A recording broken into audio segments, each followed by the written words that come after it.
With more, I want to bring in infectious disease specialist Dr. Isaac Bogoch. Dr. Bogoch, glad you could be with us this morning. So we don't know the details yet, but we know it's in the works. Ontario preparing to introduce these targeted guidelines for COVID-19 hotspots. What do you make of this approach? Is that the best way to tackle the spike in cases? Yeah, it certainly would be. We know that we're seeing a real rise in cases, and what we've been hearing from senior political and from senior public health leadership is that much of this is driven by gatherings, especially in private settings like house parties and some weddings and other ceremonies. So I think it's really helpful if they limit the number of people in these private settings. The other issue too is how do you message that and how do you enforce that? So I really think that even if there is a policy change, this should be followed up with age appropriate, language appropriate, cultural appropriate messaging to make sure that everyone's aware of why this is being done and how they can go about conducting their day-to-day lives in a safe manner. Does it make sense to target big cities like Toronto, Peel Region, Ottawa? It certainly does. We know that Toronto, Peel, and Ottawa are where most of the cases are in Ontario. It also sort of serves as a reminder or a wake-up call to the rest of the province that, if there are a greater number of cases in other areas, they too will likely face similar policies. And certainly many other parts of the province are continue to do well, fantastic. But we know that this is a very contagious infection. It won't stay within one geographic location for long, and there's certainly the potential to spread. So I think this regional approach seemed to work well for reopening, and unfortunately, we might need to start reimposing some of these public health measures, and a regional approach is a smart way to do that as well. And we're also seeing those long lines for testing across the country.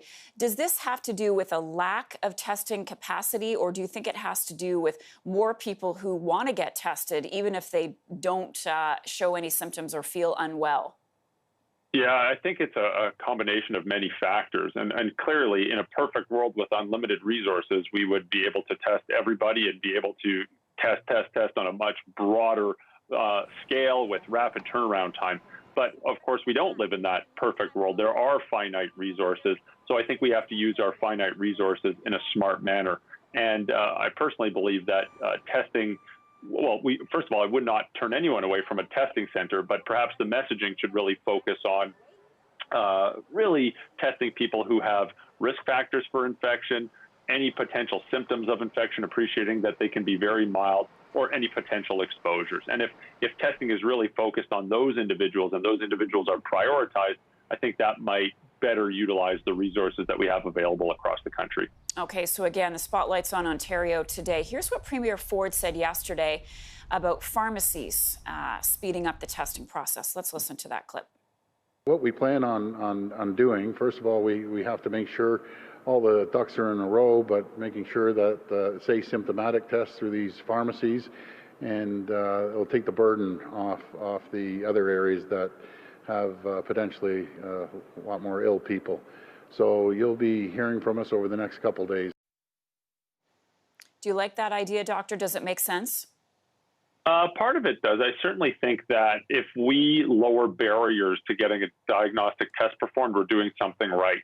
And we don't want anyone to be turned away from a testing center if they need a test because there's a long lineup. The other interesting thing is that you might have pharmacies that can do these tests that are in underserviced communities or serving marginalized communities, so you can really provide more equitable access to testing. So those are clearly a good thing.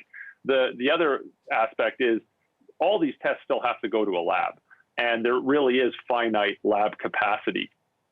So while people might be able to get a test easily, this doesn't address the turnaround time of the test. So that's on the back end. So it certainly does solve some of the problem, but it won't resolve all of the issues.